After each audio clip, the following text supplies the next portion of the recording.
Salut à tous, ici Ahmad El-Kera, je vous envoie mes salutations en espérant que vous allez tous bien et que la vie vous sourit. La situation en Algérie prend une tournure critique, vraiment urgente, et il est impératif que tout le monde prenne conscience de ce qui se trame en ce moment. Les récentes propositions faites par la présidence algérienne pour amender ou ajuster techniquement les visions soi-disant techniques de la Constitution sont très dangereuses. Ces propositions sont très dangereuses. Ces ajustements sont désastreux. Puisque la présidence algérienne veut non seulement définitivement enterrer l'espoir d'une possible ou potentielle indépendance de la justice algérienne, mais Abdelmajid Tebboune va soumettre un appareil judiciaire.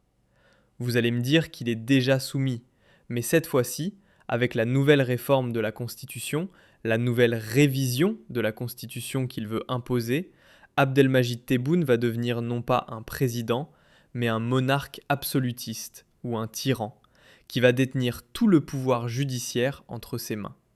Il va non pas soumettre, mais asservir définitivement la justice et la dominer entièrement. Pourquoi ? On vous explique les faits, ensuite le commentaire. Salut à tous, ici Ahmad El-Kera, je vous envoie mes salutations en espérant que vous allez tous bien et que la vie vous sourit. La situation en Algérie prend une tournure critique, vraiment urgente, et il est impératif que tout le monde prenne conscience de ce qui se trame en ce moment. Les récentes propositions faites par la présidence algérienne pour amender ou ajuster techniquement les visions soi-disant techniques de la Constitution sont très dangereuses. Ces propositions sont très dangereuses. Ces ajustements sont désastreux.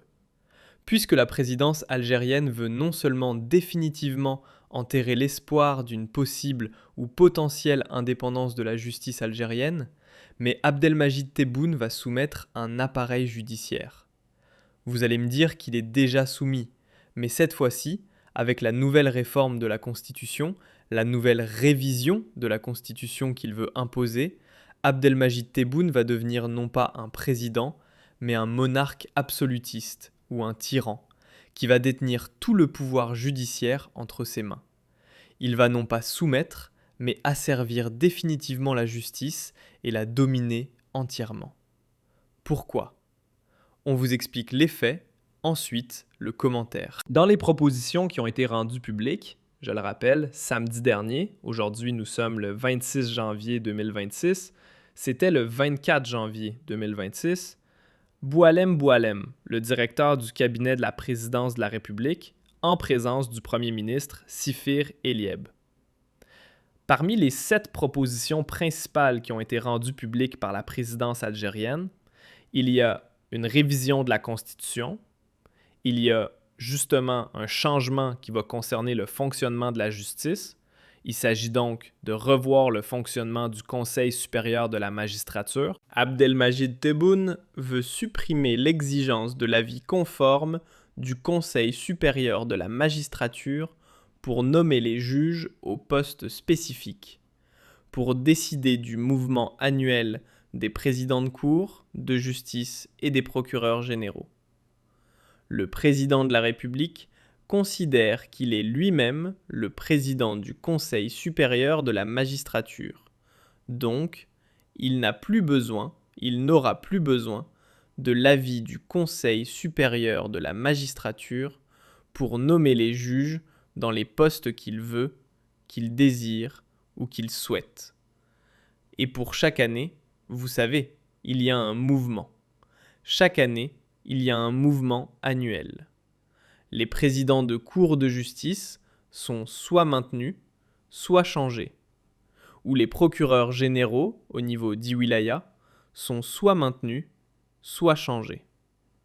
Donc, le président de la République n'a plus besoin de l'avis du Conseil supérieur de la magistrature. En plus, Abdelmajid Tebboune va décider de revoir la composition du Conseil supérieur de la magistrature.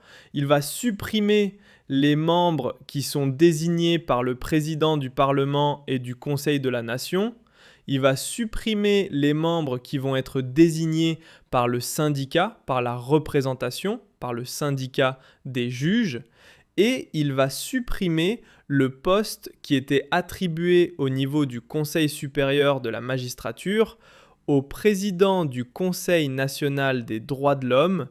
Il va prendre tous les pouvoirs. Abdelmajid Tebboune, qui est déjà dans la loi algérienne en tant que chef d'État, le premier magistrat du pays, va devenir maintenant, de facto, le premier juge. Non seulement le premier magistrat, il va devenir le dieu de la justice.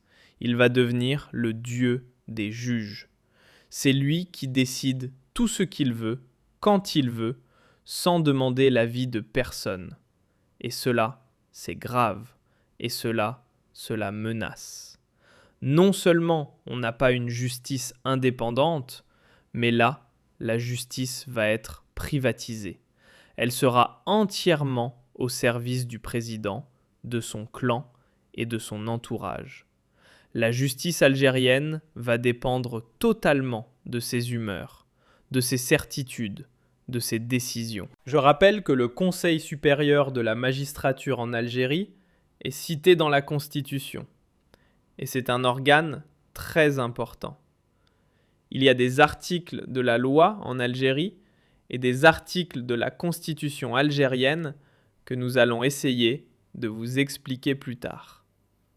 Voilà l'article 180.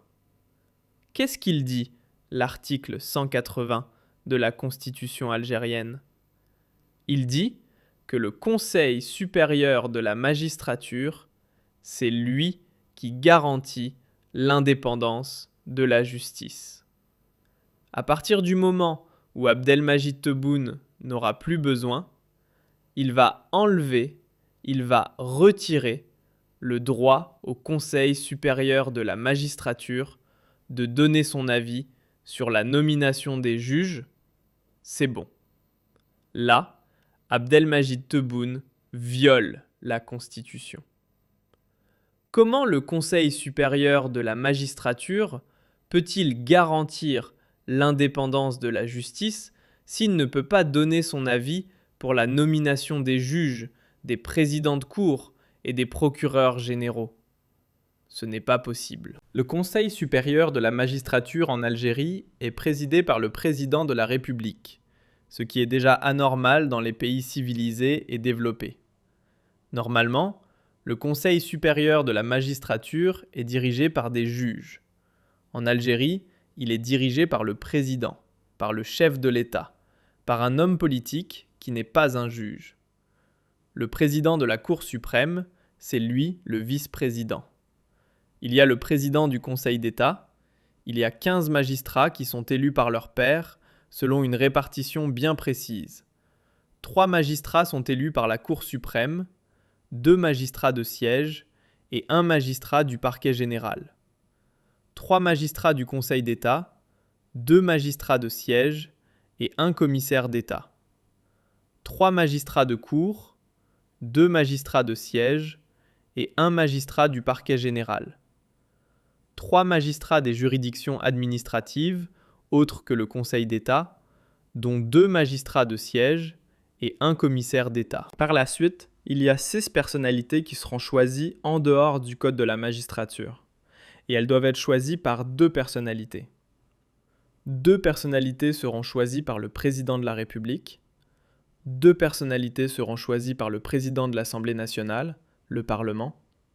Et 2 autres seront choisies par le président du Sénat, qui est le conseiller de la nation en Algérie.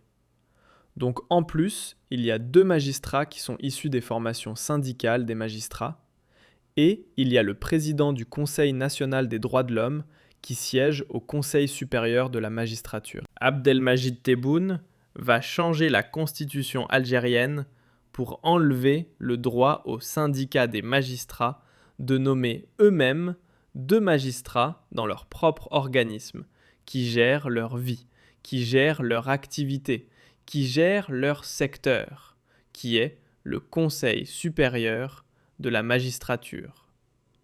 Le président du Parlement, donc les élus du peuple, ne pourront pas choisir 2 magistrats dans le Conseil supérieur de la magistrature.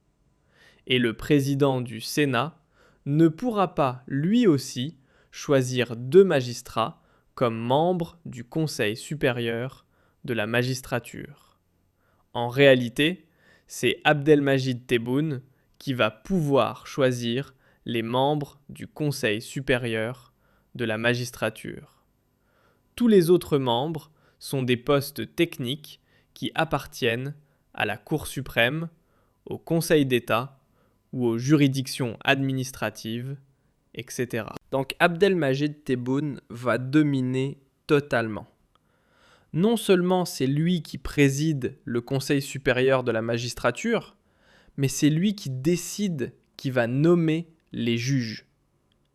Encore une fois, c'est très important de comprendre. Ce qui va se passer, c'est tout simplement inédit. L'Algérie va devenir une monarchie. L'Algérie va devenir une monarchie. Jamais un chef d'État en Algérie n'a eu autant de pouvoir. On a voulu prendre autant de pouvoir parce que, pour le moment, la révision technique de la Constitution n'a pas encore pu avoir lieu. On peut l'empêcher. Ce n'est pas trop tard pour l'empêcher. Mais jamais dans l'histoire de l'Algérie, un président n'a eu autant de pouvoir depuis Houari Boumedienne. C'est-à-dire que depuis la dictature de Houari Boumedienne, on n'a jamais eu un président qui a décidé de devenir roi. Tyran. Un tyran. Un roi. Un roi et un tyran. Les juges, c'est lui qui décide de les nommer quand il veut, au poste qu'il veut. Et chaque fois, il va changer les cours. Chaque année, c'est à lui de changer. Les présidents des cours de justice et les procureurs généraux dans les wilayas sont demandés l'avis du Conseil supérieur de la magistrature, ce qui est quand même très grave. Et ni le président du Parlement, ni celui du Sénat ne pourront choisir des juges, ni les syndicats des magistrats. Même les magistrats, leurs syndicats, ce sont eux qui défendent les magistrats. Même les magistrats ne pourront pas choisir leurs propres représentants dans le Conseil supérieur de la magistrature, où le président du Conseil national des droits de l'homme va être éjecté. On n'a pas besoin de représenter les droits de l'homme au sein du Conseil supérieur de la magistrature. C'est très grave. C'est très grave. Il faut savoir que le Conseil supérieur de la magistrature, normalement, c'est lui qui décide dans les conditions selon l'article 181 de la Constitution algérienne. C'est le Conseil supérieur de la magistrature qui décide dans les conditions que la loi détermine des nominations, des mutations et du déroulement de la carrière des magistrats. C'est lui il est pourvu de fonctions judiciaires spécifiques par décret présidentiel. Il veille au respect des dispositions du statut de la magistrature et au contrôle de la discipline des magistrats sous la présidence du premier président de la Cour suprême. Le Conseil supérieur de la magistrature émet un avis consultatif préalable à l'exercice du droit de grâce par le président de la République.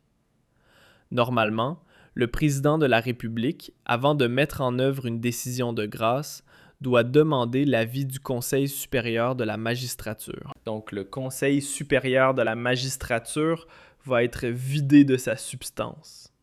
Classe! Il ne servira à rien. Il ne servira à rien, c'est bon. À monopoliser le pouvoir judiciaire. Va détourner le pouvoir judiciaire. Va détourner le pouvoir judiciaire. C'est fini. Il décidera de ce qu'il veut, quand il veut. C'est lui qui nomme les juges. C'est lui qui va les remplacer.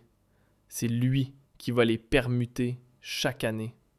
Et c'est lui qui choisira les membres qu'il veut. Et ce droit ne profitera plus ni au président du Conseil de la Nation, ni au président de l'Assemblée nationale et populaire, à savoir le Parlement algérien, même les syndicats, je dis bien même les juges, les représentants, le syndicat des juges, qui sont censés être eux les représentants légitimes des juges, ne pourront plus choisir leurs propres représentants au niveau du Conseil supérieur de la magistrature. C'est une dérive autoritaire inédite. Inédite, Yerma. Pour une raison simple, c'est qu'aujourd'hui, la justice algérienne, elle sera entièrement au service du président. C'est tout. Déjà, dans le fonctionnement et l'organisation actuelle de la justice algérienne, il faut savoir que le Conseil supérieur de la magistrature est réuni 2 fois par an, en session ordinaire au ministère de la Justice à Alger. Les sessions sont convoquées par le président de la République ou en son absence par le vice-président. Une session extraordinaire peut être tenue sur demande du président, du ministre de la Justice ou d'un tiers des membres. Déjà, dans le fonctionnement du Conseil supérieur de la magistrature, c'est le président qui décide de tout. C'est lui qui préside les sessions, c'est lui qui peut convoquer le Conseil supérieur de la magistrature, c'est lui qui peut décider de tout. Au niveau des procédures, les décisions du Conseil supérieur de la magistrature en Algérie sont prises à la majorité des membres présents, avec un quorum fixé à la moitié des membres. Les débats sont confidentiels, mais les décisions sont publiées au journal officiel. Le Conseil supérieur de la magistrature dispose d'un secrétariat permanent assuré par le ministère de la Justice. Ce ministère de la Justice, qui est avec le président de la République, donc c'est l'État et la politique qui contrôlent, encore une fois, les juges. Il y a normalement des commissions internes au niveau du Conseil supérieur de la magistrature.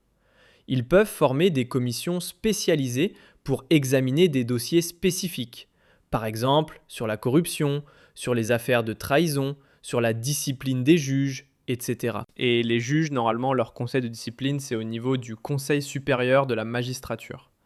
Si par exemple on veut menacer un juge qui n'obéit pas aux règles de la justice, du téléphone des opposants politiques ou des activistes, etc., il sera convoqué par le Conseil supérieur de la magistrature pour être auditionné, pour être menacé et pour être sanctionné. Donc c'est un organe très important et stratégique, Ashmar. Dans la nomination, dans la gestion de la carrière des magistrats, c'est le Conseil supérieur de la magistrature qui donne un avis sur les nominations, les promotions, les mutations et les fins de fonction. Mais malheureusement, déjà pour les postes de haut, c'est le président de la République qui décide. Là maintenant, même pour la permutation, pour les nominations dans les postes spécifiques, c'est le président de la République qui va décider. En réalité, le Conseil